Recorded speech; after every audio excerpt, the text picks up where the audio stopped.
तो मेरे छोटे भाइयों और बहनों, स्वागत है आपके अपने चैनल वेदांतु में। होप कर रहा हूं कि आप जहां कहीं भी हो एकदम स्वस्थ हो, मजे में हो और पढ़ाई कर रहे हो। आज हम वन शॉट में सीखने वाले हैं क्लास 8 का chapter number 7 maths, that is गणित प्रकाश बुक का प्रपोर्शनल रीजनिंग 1। अब ये वन शॉट में पढ़ने तो आपको पता ही होगा कि वन शॉट में क्या पढ़ते हैं। सारे कॉन्सेप्ट पढ़ेंगे चैप्टर का। अगर आपको इलैबोरेटेड एकदम एक्सपांडेड फॉर्म में पढ़ना है तो आप जो सेशन वाइज बनाई हुई सीरीज है वो आप देख सकते हो और उसको पढ़ सकते हो एकदम एक्सपांडेड वे में। एंड हर एक चीज उसमें कवर किया गया, हर एक क्वेश्चन को सॉल्व करके दिया गया है, तो जरूर आप उसको देख सकते हो, उसको फॉलो कर सकते हो। लेकिन यहाँ पे वन शॉट में हम पढ़ने वाले हैं संक्षिप्त रूप में सारे concept of proportional reasoning 1 class 8 chapter number 7। चलिए स्टार्ट करते हैं आज का सेशन। अगर सेशन को लास्ट तक देखोगे तो सारे कॉन्सेप्ट आप लोग को समझ में आ जाएंगे। तो आप ये देखिए कि पहले मुझे ये बताइए कि कुछ इमेजेस, मैं इधर इमेजेस लाया हूं, अलग हट जाऊंगा, आप देखिएगा जरा, कुछ सोचिएगा। बिना सोचे हुए मैथ्स नहीं आता है, तो देख के जरा बताइएगा जरूर। फिर इसको एनालाइज करेंगे। आपके सामने ये रहा 3 इमेज, सेम चीज का 3 इमेज है। अगला और 2 इमेज, सेम चीज का ही और ये 2 इमेज है, हमारे बुक में भी दिया हुआ है, आप देख सकते हो। और कुछ समझ में आ रहा है क्या? इमेजेस के बारे में आप कुछ अपने दिमाग में बना रहे हो क्या? तो यहां पे ये देखो, ये इमेज और ये इमेज, इसको, ये दोनों को, ये क्या है? ये सेम का छोटा है, थोड़ा छोटा वर्जन है ना। लेकिन ये इमेज में क्या कर दिया, खींच के बड़ा कर दिया है, खींचा हुआ दिख रहा है। हाँ सर, दैट इज स्ट्रेच किया गया है।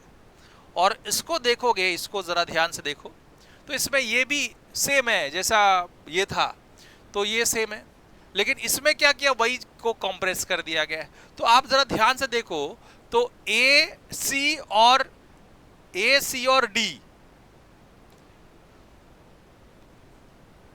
क्या है, सेम टाइप का है ना। प्रपोर्शनल फिगर है, प्रपोर्शनल फिगर, क्या बोला मैंने, प्रपोर्शनल फिगर है। लेकिन वहीं पे बी और ये ई प्रपोर्शनल नहीं है, ये कंप्रेस कर दिया गया है फोटो को, दिख रहा है? हाँ सर। तो ये दोनों में, ये फिगर में और ये फिगर में यही दिख रहा था कि ए सी और डी सेम है। अब मैं चाहूंगा, जब ए सी और डी सेम है तो कुछ ना कुछ इसके ऊपर मैं रोशनी डालना चाहूंगा। सो लेट्स सी क्या चीजें हैं, क्या हमको समझनी है, क्या देखनी है, वो सारे चीजें देखते हैं। तो पहले इमेज ए में विड्थ एंड हाइट दिया था। विड्थ जो इमेज था उसका विड्थ दिया था और हाइट दिया था। सो विड्थ और हाइट इज 60 एंड 40, उसका डिवाइड करके मल्टीप्लाइंग फैक्टर निकालते हैं, तो that is 60 by 40, 60 by 40, 60 by 40 is 2, 22 सा 23 सा, ये 60 by 40 का रेशियो है। अगर मैं ये इमेज बी का वैसे ही विड्थ इज टू हाइट का रेशियो निकालता हूं, सो this is 40 by 20, 40 by 20 is 21 सा 22 सा। अगर मैं वैसे ही इसका फैक्टर निकालता हूं तो 30 by 20, 0 0 कैंसल, 3 by 2। अगर वैसे इमेज डी का देखा हमने, इमेज डी का क्या मिल रहा है, ये रेड हो गया, ग्रीन हो गया, अब ब्लैक। सो 90 by 60, 32 सा 33 सा। अब लास्ट में 60 by 60 है, तो मैं देखूं इसको 60 by 60 को करके,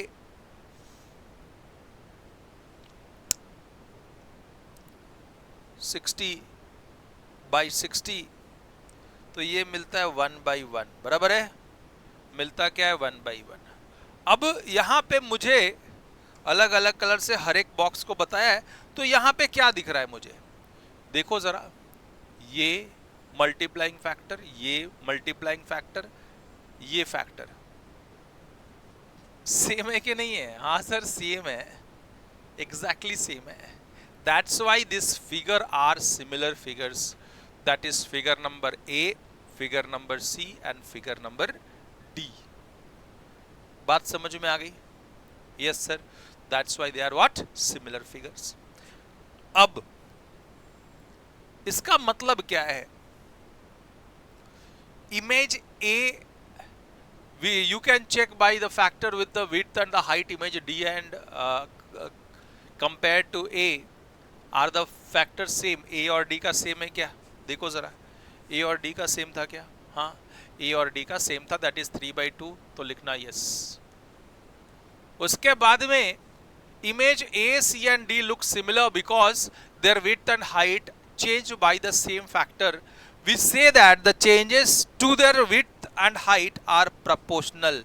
इसको क्या बोलते हैं कि width and size जो है proportional था. चेंज क्या था सबका? चेंज जो फैक्टर था, multiplying factor was same and that's why it is proportional figure. तो आपको ये ध्यान में रखना है, प्रोपोर्शनल.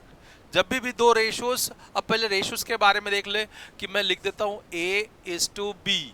इसका मतलब A/B. अगर फर्स्ट वाला क्वांटिटी A यूनिट से चेंज हो रहा है तो सेकेंड वाला क्वांटिटी B यूनिट से चेंज हो रहा है. इसका मतलब ये है. जरा समझिएगा बात को, फिर इसको इलैबोरेट करेंगे थोड़ा सा और कॉन्सेप्ट और ज्यादा समझेंगे डीप में.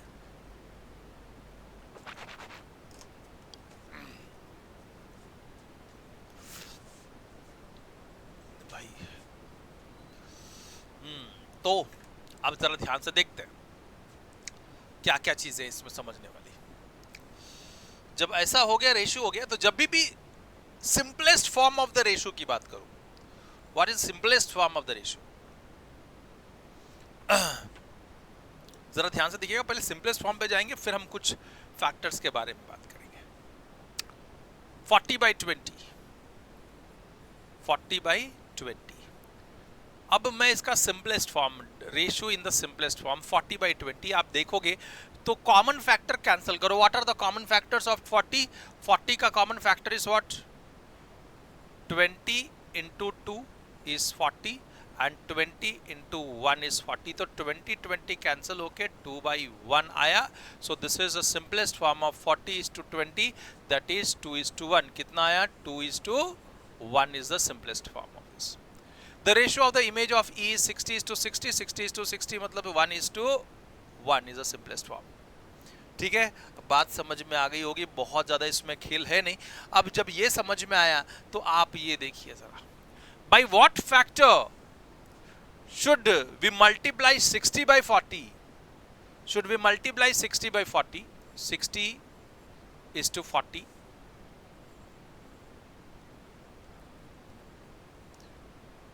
To get 90:60.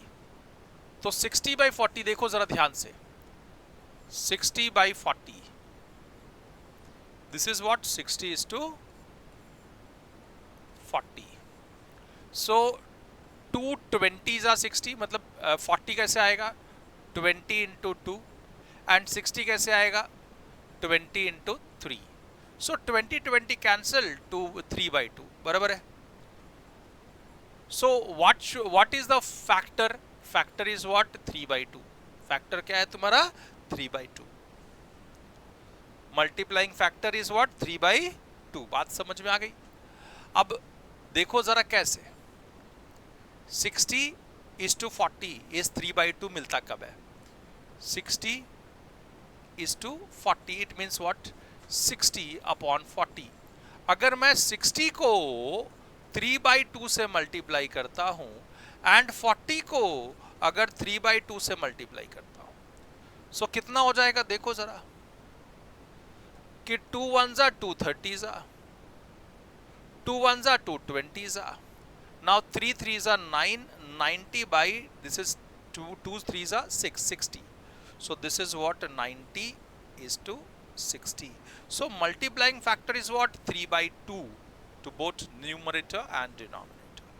बात समझ में आ गई होगी. बहुत सिंपल हो गया है ना.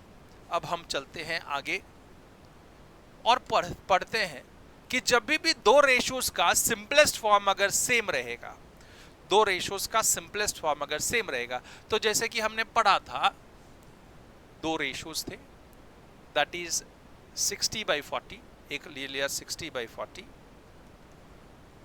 और एक 90/30। अब ये 60/40 कितना है? 60/40 इज 23 22। ये 90/30 का मतलब कितना है? 33 31। तो मैं 60 लिख देता हूं, this is 60। So 90/60 it means 33 32। अब देखो दोनों 60/40 90/60 से इक्वल आया, दोनों का रेशियो 3/2 से इक्वल है। सिंपलेस्ट फॉर्म दोनों का क्या है? सेम है, तो दे आर इन प्रपोर्शन। इसका मतलब 60:40 प्रपोर्शनेट टू, ये दिस इज प्रपोर्शनल का साइन है, proportionate to, so 60:40 is proportional with 90:60। अब बात समझ में आ गई कि लिखते कैसे हैं, ठीक है। सो वही बताया गया है, when two ratios are the same in their simplest form, they say that we say that the ratio are in proportion or that the ratio are proportional. We use the symbol to indicate that they are proportional. So A is to B proportional to C is to D indicates that A is to B and C is to D are proportional. It means they are ratio, simplest form of the ratio is what? Equal. ठीक है, बात समझ में आ गई, बहुत simple way में आप लोगों ने समझ लिया। अब हम चलते हैं आगे, समझते हैं और चीजें। ये एग्जाम्पल्स थोड़ा लेके सॉल्व करके देखते हैं क्या क्या चीजें हैं। अभी हमने पढ़ा तो पता होना चाहिए कॉन्सेप्ट भी। Are the ratio 3:4 and 72:96 proportional? So 3:4 है, इज 3:4। अब 72/96 अगर मैं देखूं, so what are the common factors of 72 and 96? मतलब HCF दोनों का HCF से डिवाइड करो, काम हो जाएगा। सो 72 का और 96 का मैं जब HCF देखूंगा तो क्या आने वाला है? 2 3 6, 2 6 12, 2 4 8, 2 8 16, 2 1 2, 2 8 16, 2 2 4, 2 4 8, 3 6 18, 3 8 24, बराबर है। देन 3 2 6, सॉरी 2 के टेबल में जाएगा वापस से। सो 2 3 6, 2 4 8, और कोई कॉमन टेबल में जाता नहीं। सो HCF of this and this is what? This is your HCF, this is your HCF। सो 8 3 24, सो 24 से 72 डिवाइड बाई 24, HCF से डिवाइड किया, 96 डिवाइड बाई 24, तो 72 divide by 24 is what? 3, and 96 divide by 24 is what? 4। So 3:4, क्या दोनों equal है क्या? Yes.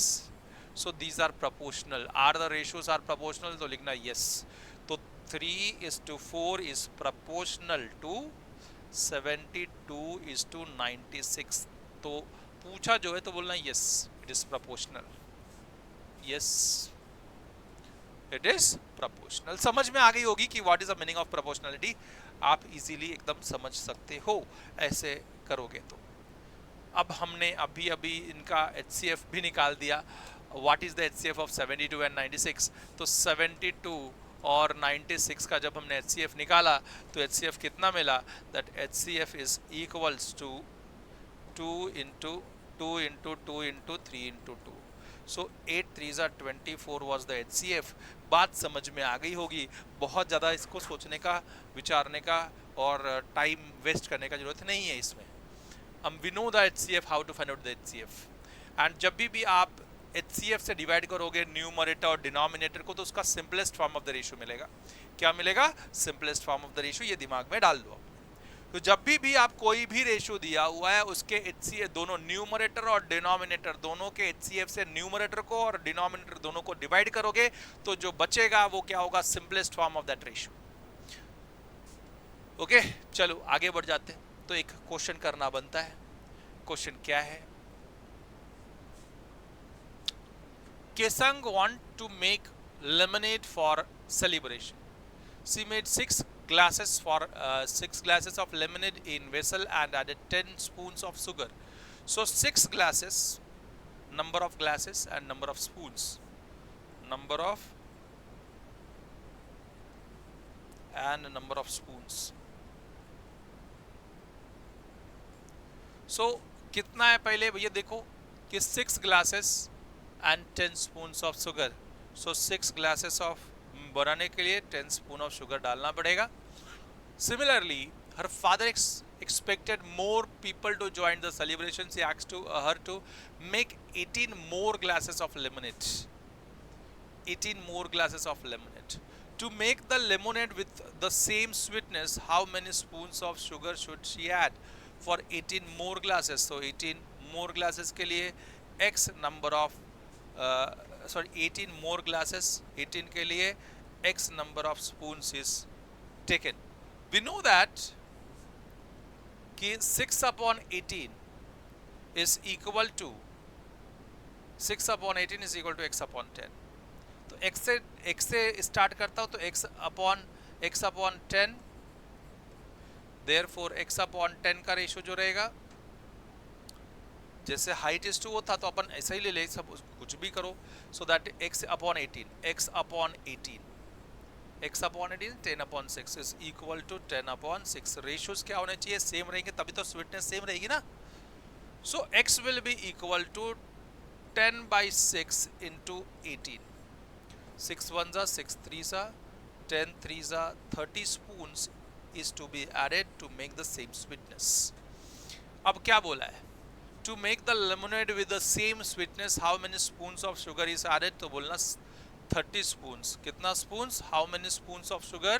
So लिखना 30 spoons of sugar. ठीक है, ताकि sweetness सेम रहे. आगे बढ़ते हैं, देखते हैं और चीजें क्या है कि how can we find the factor of change in the ratio? Factor of change in the ratio कैसे मिल सकता है? How can we find the factor of change in the ratio? तो factor of change इसी में देखो, factor of change कैसा मिला था. अब मुझे factor of change निकाल दो तो 6 by 10 is a factor of change. So 6 by 10 is what? 2 by 5. Sorry, 3 by 2 3s are 2 5s are. So factor of change is what? 3 by 5. तो बात समझ में आ गई थी. 3 by 5 से मल्टीप्लाई करते 18 को तो भी काम हो जाता. देखो जरा, x will be equals to 18 into 3 by 5 by 3. 18 into, अभी उधर हमने उल्टा लिया था तो इधर भी 5 by 3. सो अगर मैं ऐसा देखूं, change in the factor, so x का जो वैल्यू लिखते हैं हम, x equals to 18 into that factor. So obviously x by, मैंने x लिया नीचे वाला है तो 10 by 16 लेता मैं, तो 10 by 6, 2 3s are 2 5s are. सो मैं क्या लिखता? 5 by 3 is the change in the factor. So multiply कर देता. सो 5 by 3, 3 1s are 3 6s are. इसका मतलब 6 5s are 30. ऐसा देख सकते थे. या फिर देखने का नजरिया है. देखो मैं आपको और एक बताता हूं कि अगर मैं देखूं कि 6 by 10 number of glass to number of spoons, ये 6 था, ये 10 था, है ना. फिर 18 किया एंड x किया, तो 18 किया एंड x. जरा ध्यान से समझोगे तो बहुत इजीली समझ जाएगा. तो आप देखो कि 6 by 10, अगर मैं देखो 2 3s and 2 5s, so this is multiplying factor. So 18 by x अगर मैं लिखूं, so this into 3 by 5 into 3 by 5 is equal to what? That ratio. आप समझ रहे हो बात को? So x को अगर 18 into 3 by 5 लिख देता, है ना, उसका उल्टा, क्योंकि नीचे था वो, तो मल्टीप्लाइंग फैक्टर अगर मैंने ऐसा लिखा है 3 by 5 है, दिस अपॉन दिस, तो x कैसे मिलता मुझे? x will be equals to that 18 नीचे है तो 1 by x will be equals to, आप अगर डायरेक्ट मल्टीप्लाई कर रहे हो तो, सो 1 by x will be equal to, this is 1 by x is equals to 18 into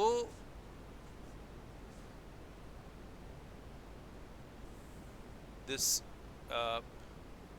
अगर 18/x तो रेशियो कितना है 3/5, sorry, so ratio will be 3/5. 18/x is equal to 3/5. अब क्रॉस मल्टीप्लाई किया so x will be equal to 18 into 5/3. 3 1 जा 3 6 जा 6 5 जा 30.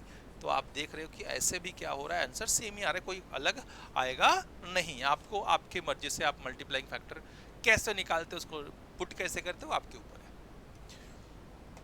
अब देखो उसने क्या बोला एग्जाम्पल में कि write down the proportional ratios to this 14/21.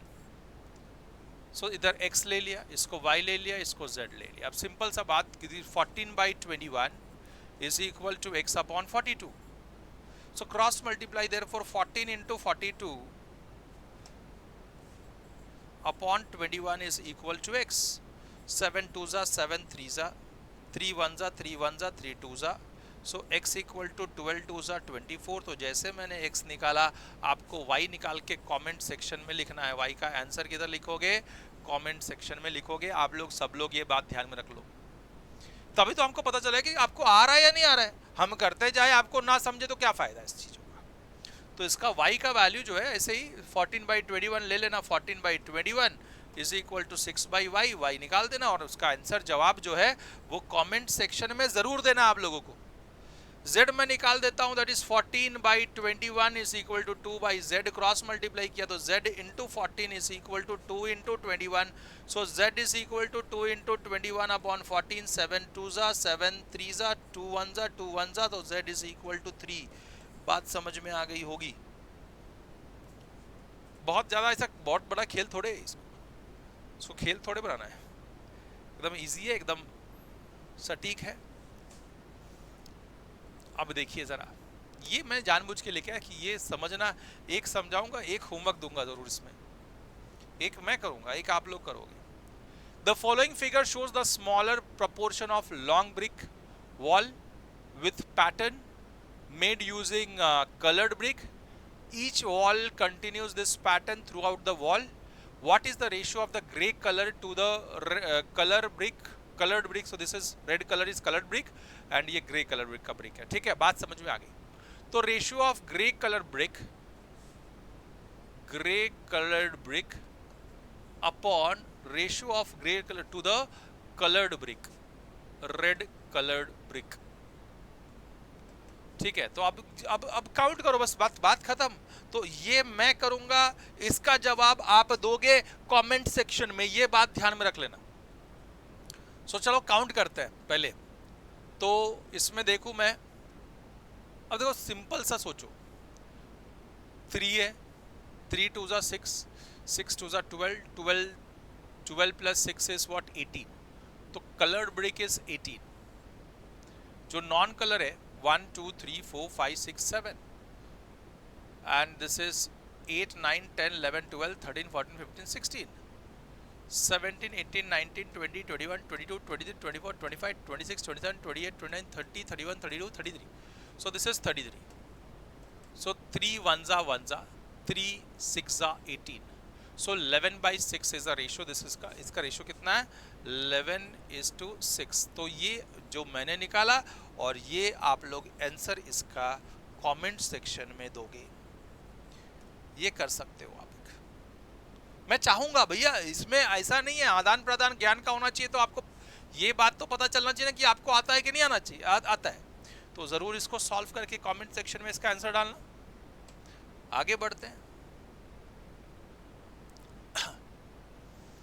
चलो ये लाइन से करते जाते, बहुत ज्यादा बड़ा नहीं है अभी. इसमें ये चैप्टर ही बहुत ज्यादा बड़ा नहीं है, छोटा है. आप एक ही चीज बार बार करोगे, that is ratio and proportion. For the midday meal in the school with 120 students, cooked usually make 15 kg of rice. So number of students and quantity of rice. तो ये आप ध्यान में रखिए कि number of student is 120, quantity is 15 kg. ठीक है, 15 kg. चलो ऐसे लिख दिया 15 kg. On a rainy day, only 80 student came to the school. खाली 80 जन स्कूल आए. तो how many kilograms of rice should be cooked so that no food should be wasted. And food wastage होना भी नहीं चाहिए. रेनी सीजन है, खाली 80 बच्चे आए हैं, what is a food, what is a rice to be cooked.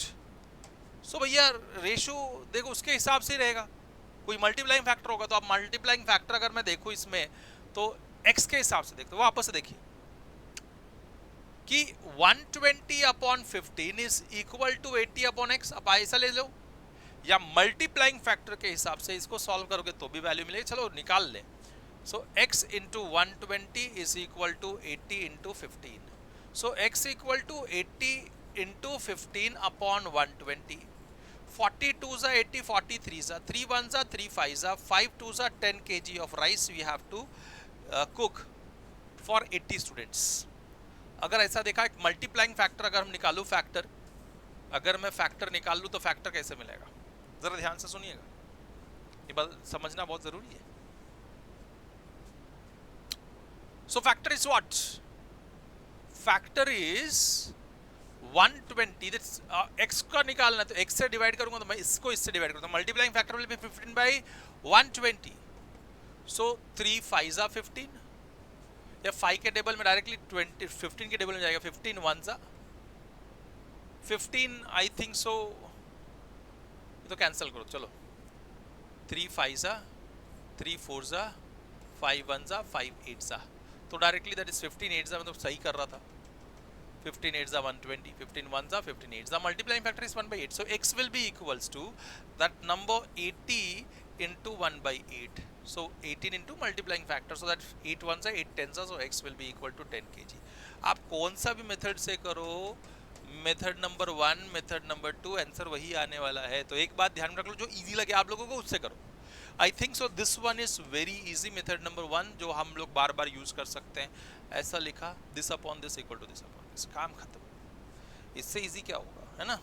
चलिए आगे बढ़ते हैं और समझते हैं what is the factor of change, the first term factor of change क्या था इसमें, तो इसमें लिख देना factor of change is what 1 by 8, ठीक है।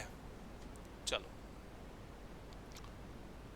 To solve the problem we can, हाँ ये जरा पढ़ना समझना बहुत ज़रूरी है। ज़रा ये देखिएगा कि अगर मैं ऐसा लिखता हूँ कि a by B is equal to c by D, तो definitely a will be equal to f into factor of change into c and b is also factor of change into d। So ये बात ध्यान में रखिएगा कि a is f into c and b is f into c। इसका मतलब a by c is equal to f and b by d is also equals to f। इसका मतलब a by c is equal to b by d। अगर मैं इसको cross multiply करूँ तो a into d is equal to b into c।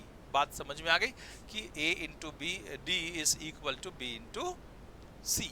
तो अगर मुझे अगर d भी निकालना हुआ, so a will be equal to, ऐसा लिख सकता हूं b by C upon d, a is equal to b into C, अरे यार a is equal to b into C upon d, एक ऐसा हो सकता है, या d is equal to b into C upon a, ऐसा हो सकता है, या फिर ऐसा हो सकता है कि आप b निकाल लो तो b will be equal to a into D upon C, ऐसा हो सकता है, या फिर ऐसा हो सकता है कि c will be equals to a into D upon B. बात समझ में आ गई होगी कि क्या क्या चीज़ें निकल सकती है इसके थ्रू, ओके। तो बात समझ लीजिएगा इसको। आगे बढ़ते हैं, नेक्स्ट क्वेश्चन सॉल्व करने की कोशिश करते हैं वापस से।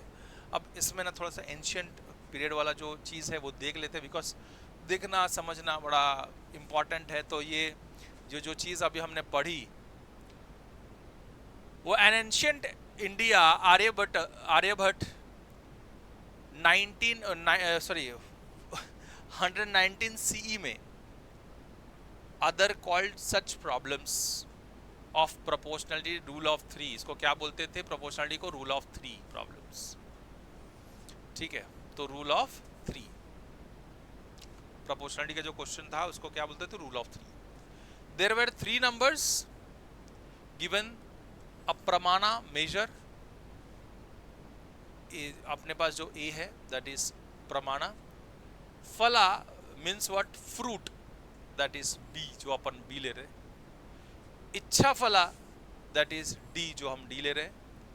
आर्यभट्टा से that multiplying the phala by ichha and dividing the result by ichha phala and dividing the result by pramana, in other words pramana into phala is proportional to ichha, इच्छा upon इच्छा फला। सो इसका मतलब ऐसा ही है ना, आप देखोगे अगर ध्यान से कि इच्छा फला क्या था, तुम ना देखो, इच्छा फला was D, so D was equals to फला means A, sorry, pramana is A and phala is B, so B into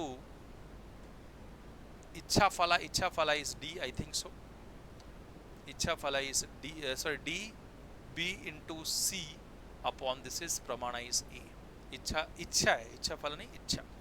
सो ये जो था वही हम लोग लिख रहे हैं जो पहले उन्होंने लिख के दिया हुआ आर्यभट्ट जी ने, ठीक है। सो दैट इज इच्छा फला इज इक्वल टू फला इनटू इच्छा अपन प्रमाणा। तो ये चीज़ हमको पहले से ही आर्यभट्ट जी ने बताई है, ठीक है। चलो बहुत बढ़िया, अब ये क्वेश्चन देख लेते हैं। Car travels 90 kilometre in 150 hours, 90 kilometres distance and time is 150 hours, speed is same 150 minutes 90 kilometre. उसके बाद में it continues in the same speed, what is the distance travelled in 4 hours, 4 hours का मतलब हो गया this is in minutes, and 4 hours का मतलब हो गया this is equal to 4 into 6, 6 4 जा 24, 240 minutes. So distance is what x। सो अब इससे क्या पता चलता है कि हर एक यूनिट सेम होना चाहिए, कि 90 upon 150 will be equal to x upon 4 by the given condition.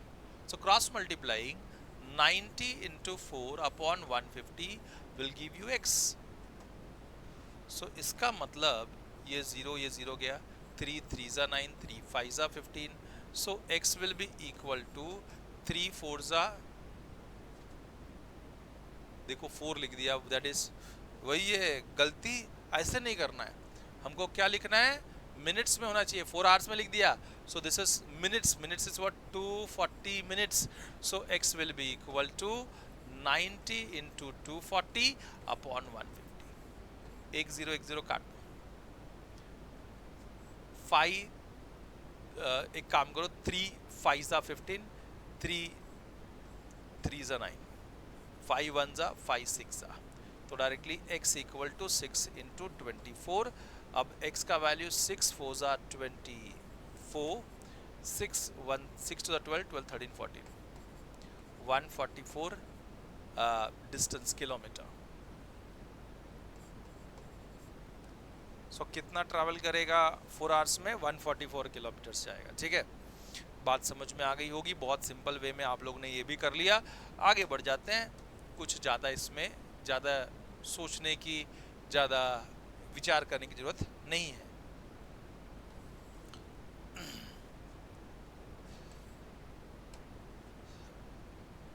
ये तो आप देख सकते हो, क्वेश्चन नहीं करेंगे इसमें, जो कॉन्सेप्ट वाला क्वेश्चन हो वो वाला करेंगे। प्रणीत father went from Lucknow to Kanpur in 2 hours by riding a motorcycle at speed of 50 km per hour. If he drives 75 km per hour, how long it will take him to reach Kanpur? Can you find out the problem as a proportional? तो आप बोलना no, बिल्कुल नहीं, because क्या इसमें speed change हो रहा था, तो इसमें लिखना no। ये डायरेक्ट वेरिएशन का प्रॉब्लम नहीं है। देखो अगर मैं आपको बता दूं कि लखनऊ से कानपुर जा रहा है, so distance is what same, speed बढ़ेगा तो टाइम कम होगा, टाइम स्पीड कम करोगे तो टाइम बढ़ जाएगा, तो ये प्रोपोर्शनल है ही नहीं। This is not indirect variation, ठीक है, ये इनवर्सली प्रोपोर्शनल है। ये क्या है? इनवर्स प्रोपोर्शन में है, प्रोपोर्शन में बट इनवर्स प्रोपोर्शन। तो कर तो सकते हैं। तो क्या 50/2 स्पीड अपॉन टाइम, देखो जरा वापस से सुन लो, समझ लो कि 50/2, 50 स्पीड, टाइम 2 आवर्स लगा, 75 अपॉन टाइम जो रहेगा प्रोपोर्शनल रहेगा क्या? तो बोलना नहीं, no, it is not proportional, it is not correct, क्योंकि ये कम हो जाएगा, ये बढ़ा है तो टाइम कम हो जाएगा, तो ऑब्वियसली ये सेम रेशियो में आएगा नहीं। सेम रेशियो में नहीं आएगा तो मतलब प्रोपोर्शनल नहीं है, नॉर्मल प्रोपोर्शनल नहीं है। अब देखिएगा जरा, एक एक्टिविटी है, उससे रिलेटेड हम कुछ कॉन्सेप्ट पढ़ेंगे, तो एक्टिविटी को जानना बड़ा ज़रूरी है, समझना बड़ा ज़रूरी है। सो कुछ, अब go to the market and collect the prices of different size of shampoo containers of the same shampoo and create a table like the one given below. If see if the volume of the shampoo is proportional to the price. तो कुछ volume of shampoo शैशे लिया 6 ml का 2 रुपया में, small bottle लिया 180 ml का 154 rupees में, medium bottle लिया 340 ml का 276 रुपीज़ में, लार्ज बॉटल लिया 1000 ml का 540 रुपीज़ में। तो क्या रेशो सबका सेम है क्या? Quantity to price. So let us see, देखते हैं हम लोग। तो पहला 6 ml टू 2 रुपीज़, 6 अपॉन 2, 2 1 जा 2 3 जा, ओके। सो पहला जो रेशो है वो 3:1 आया। दूसरा 180 अपॉन 154 बराबर है, सो 2 8 जा 2 2 6 8 180 बाई 154, इधर कट करता हूँ, एक ही लाइन में लिखूंगा। 2 7 जा 14, 2 7 जा 14, 2 9 जा 18, 2 0 जा, सो और कुछ कैंसिल नहीं हो रहा है, तो दैट इज 90/77, ठीक है। अब ये वाला हो गया। तीसरा वाला पे चलते हैं, 340 अपॉन 276, 340 अपॉन 276, तो 2 1 जा 2, 2 7 जा 14 0, 2 1 जा 2 3 जा 2 8 जा 16, then 2 how much times 2 8 जा 16, 2 5 जा 10, then 2 6 जा 12, 2 9 जा 18, then 3 के टेबल में 8 + 5 13 नहीं जाएगा, तो it's that is 85 upon 69। Lastly that is 1000 ml upon 540, तो 0 0 कैंसिल, 100 अपॉन 54, 100 अपॉन 54 होगा। सो दिस इज 2 2 जा 4, 2 7 जा 14, 250 जा, और कोई कॉमन टेबल में नहीं जाता, 57 अपॉन 27, 50 अपॉन 27। अब मुझे ये बताओ, क्या कोई भी प्रोपोर्शनल है क्या? नहीं है, कोई भी प्रोपोर्शनल नहीं है। Go the market and collect the price of different size of shampoo container in the same shampoo and create the table like one given below, see the volume of the shampoo and proportional to its price. तो बोलना नहीं, बिल्कुल नहीं है। Volume of the shampoo is not proportional to the price. आगे बढ़ते हैं। अब क्या बोला है कि ये जो एक्टिविटी है, एक्टिविटी देखना बहुत ज़रूरी है। जितने भी एक्टिविटी है उससे रिलेटेड कुछ ना कुछ कॉन्सेप्ट हैं, तो ये देखते हैं। अब क्या बोला है, form a pair, collect 12 countable objects और counters, it can be coin, जो भी है 12 ले लिए, 12 नंबर ऑफ कॉइन्स सपोज करो 12 है।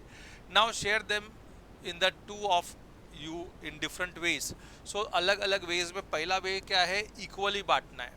If you divide them equally, 12 है, 1:1 के रेशियो में डिवाइड करना है, तो कैसे होगा, 6 और 6 होगा, तो 6:6 इज व्हाट, 1:1 रेशियो, बराबर है।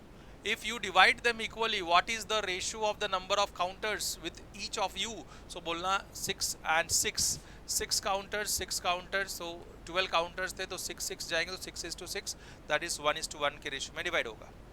आगे, if your partner gets 5 counter, अगर 12 काउंटर में से अपने पार्टनर को तुमने 5 काउंटर्स दे दिए, how many objects will you get? So क्या कितना बचेगा तुम्हारे पास? 7 काउंटर्स बचेंगे, तभी तो 12 होगा ना।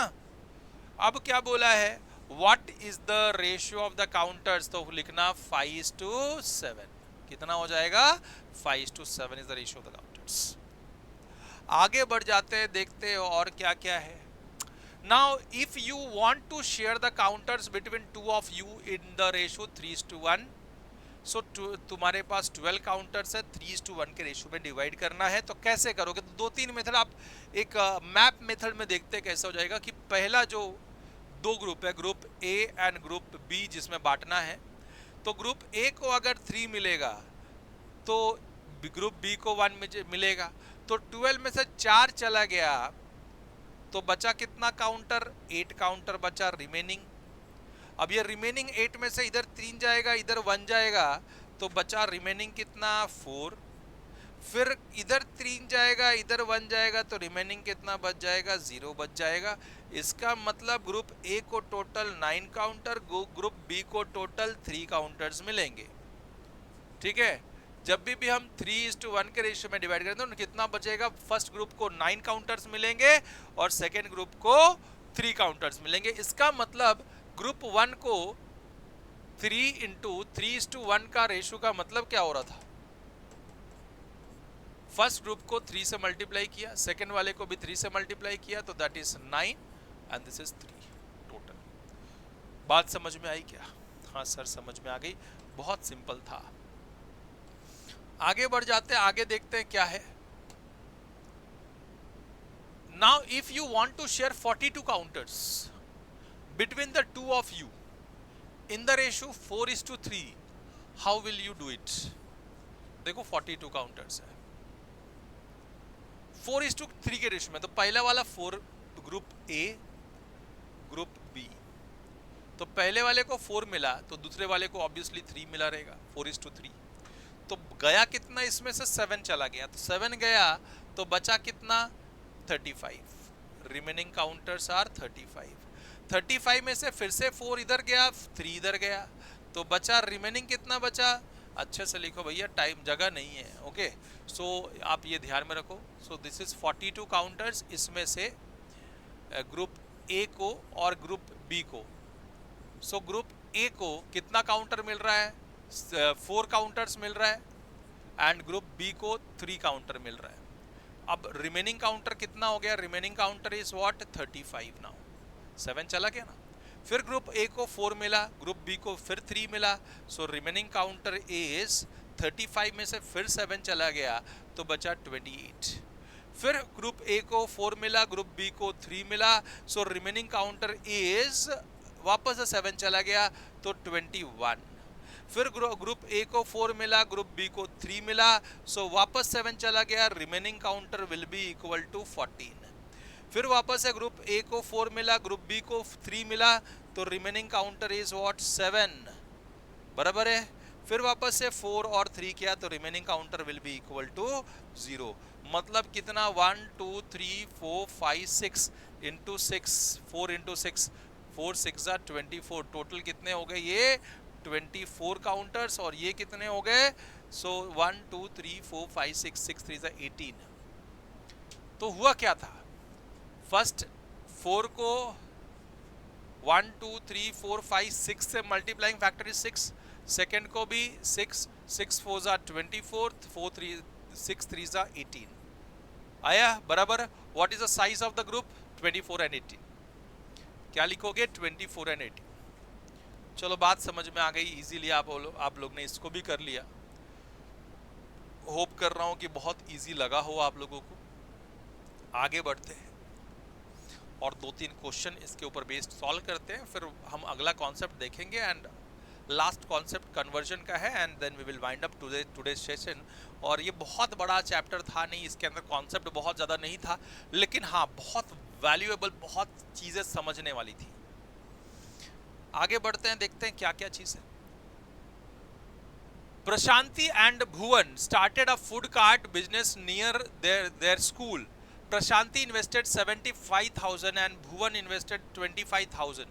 So Prashanti investment of Prashanti is 75,000 rupees. Rupees 75,000. And investment of दूसरी कौन है भाई? Bhuvan. Investment of Bhuvan is rupees 25,000. उसके बाद में they gained total profit, उन लोगों को कितना मिला? At the end of the first month they gained a profit of 4,000. Total profit is rupees 4,000. ये profit को बांटना है in दिन.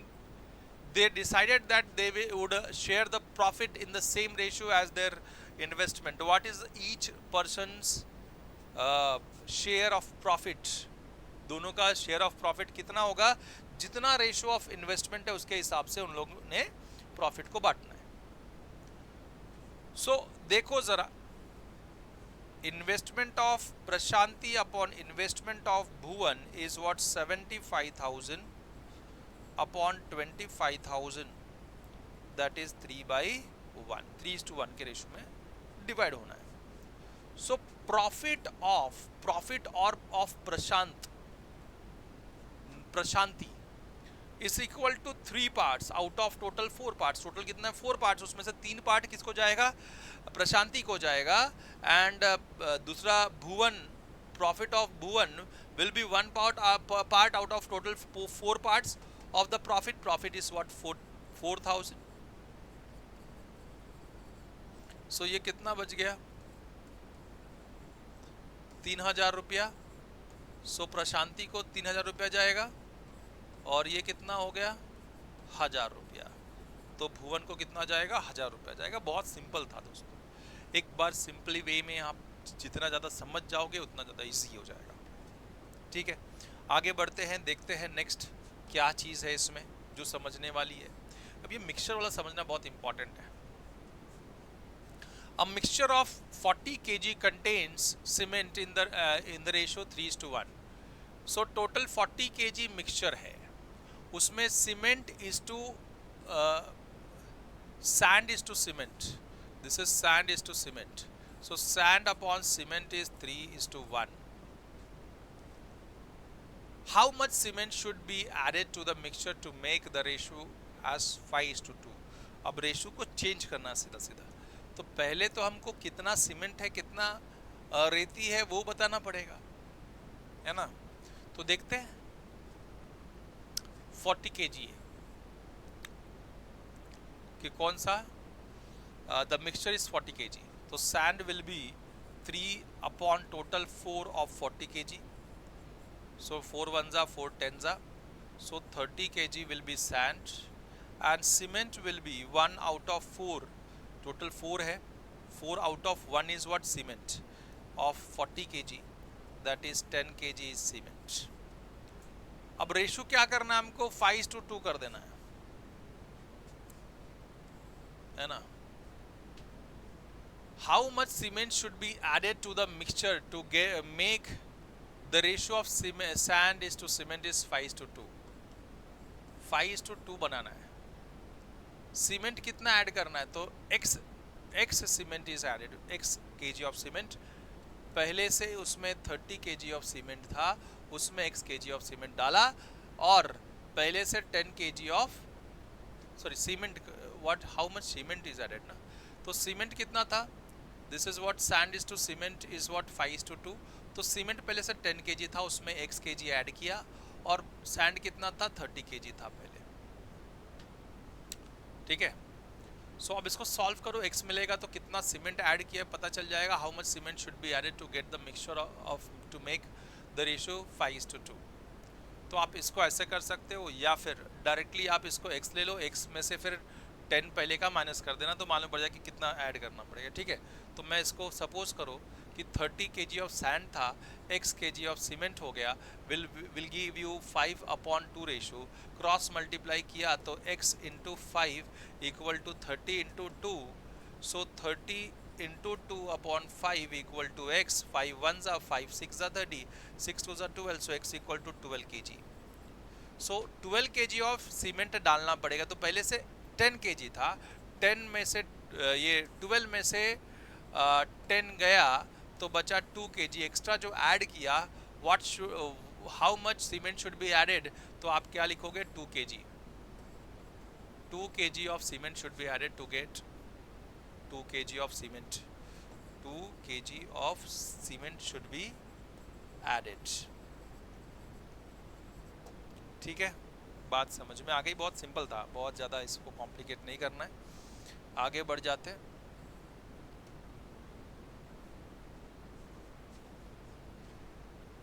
Length 1 metre is 3.281 feet. Length कितना है 1 metre, 1 metre is 3.281 feet. Conversion देखो, and 100 this 100 centimeter is 1 meter.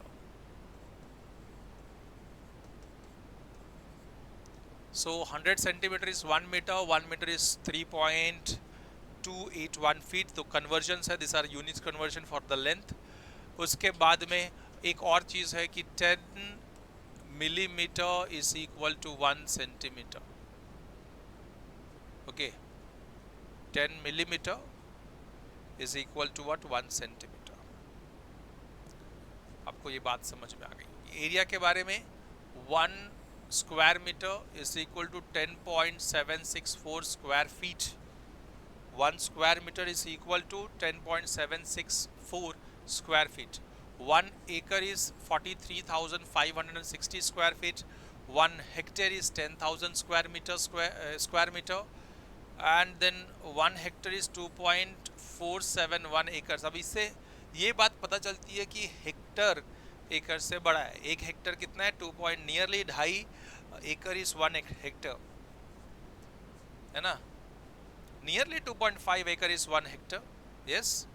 And 1 hectare square metre में देखेंगे तो 1 हेक्टर इज 10,000 स्क्वायर मीटर।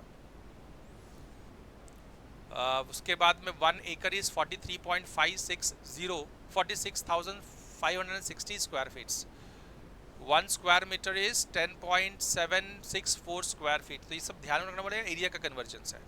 फिर वॉल्यूम का conversion 1 millimetre is 1 cubic centimetre.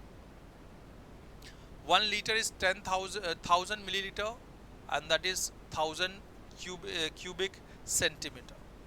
Okay, so ये सब वॉल्यूम का कन्वर्जन्स है। So these are the conversions. अब टेम्परेचर में 2 टाइप के होते हैं, Fahrenheits and degree Celsius. So Fahrenheits and degree Celsius, 0 degree Celsius is 32 Fahrenheits. Fahrenheits is equal to 9/5 Celsius plus 32। वैसे ही degree Celsius is equal to 5/9 into Fahrenheits minus 32। So these are the conversions of Fahrenheits to degree Celsius, sorry degree Celsius से Fahrenheits and Fahrenheit से degree Celsius. So ये आपको ध्यान में रखना पड़ेगा कि अब देखो 25 डिग्री सेल्सियस से 77 फ़ारेनहाइट्स, तो आपको ये सब ध्यान में रखना पड़ेगा कन्वर्जन्स। अभी 2 क्वेश्चंस करने वाला हूँ मैं। 2 क्वेश्चन बड़ा अच्छे क्वेश्चंस हैं, दोनों को 2 समझ जाओगे तो रेशियो एंड प्रोपोर्शन को अच्छे से समझ जाओगे, कोई बड़ा बात नहीं है। हमने ऐसा टाइप का क्वेश्चन किया भी है, ऐसा भी कि नहीं किया है। Late us C Anug mixes 600 ml of orange juice with 900 ml of apple juice. So 600 ml of orange juice. So orange juice and apple juice. 600, 900. To make a fruit drink, write the ratio of the orange juice to the apple juice in the simplest form. So 600 is to 900 is equal to 600 upon 900. तो दोनों 0 काट दो। 6 upon 9, 3 3s are 3 2s are, it's 2/3, that is 2:3 is the ratio. ठीक है, write the ratio of orange juice to the apple juice. तो ratio of orange juice to the apple juice is what? 2:3. बात समझ में आ गई। Lastly, her man is 1-year-old girl. Harman is 1 year old girl. समझिएगा बात को। Her elder brother is 5 years old, उसका जो बड़ा भाई है वो 5 years old है। What will be the Herman's age when the ratio of the age of brother age is, so after x years suppose करो, present age of Herman is 1 years, present age of brother is 5 years, after x years x age ratio is 1:2. So after x years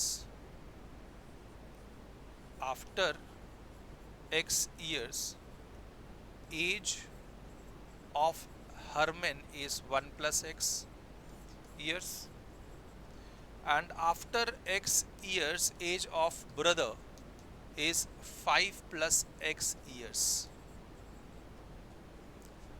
अब दोनों का age का ratio that is 1 plus X upon 5 plus X is equal to 1/2। Simple. अब 2 को cross multiply, 2 into 1 plus X equal to 1 into 5 plus X. So 2 1s are 2, 2 into x is 2x, 1 into 5 is 5, 1 into x is 1x, सब x एक side, सो 2x plus x इधर है तो minus x equal to 5, plus 2 उधर गया तो -2, so it will be x equal to 3। So after how many years? After 3 years age ratio is will be 1:2। Harman age when the ratio of their ages, and हमको निकालना है कि what is the age of Harman. So Harman age will be, पहला कितना था? 1 year था, उसमें 3 साल ऐड होगा, सो 4 years will be 4 years when the ratio is 1:4, 1:2। तो यहाँ पे हमारा जो ये सेशन था वो समाप्त होता है। होप कर रहा हूँ कि जितने भी टॉपिक्स थे, जितने भी कॉन्सेप्ट थे, आप लोगों को समझ में ज़रूर आए हों। तो ज़रूर एक लाइक कर देना, है ना, लाइक करना बनता है। शेयरिंग इज केयरिंग, तो शेयर ज़रूर कर देना, और नए हो तो सब्सक्राइब कर लो। एक कमेंट करके जाना, comment will boost our energy, and bell icon दबा के जाओ ताकि फर्दर अपडेट्स आप लोगों को ऐसे ऐसे वन शॉट की मिलती रहे। मिलते हैं नेक्स्ट वीडियो में, तब तक ले गुड बाय, अलविदा।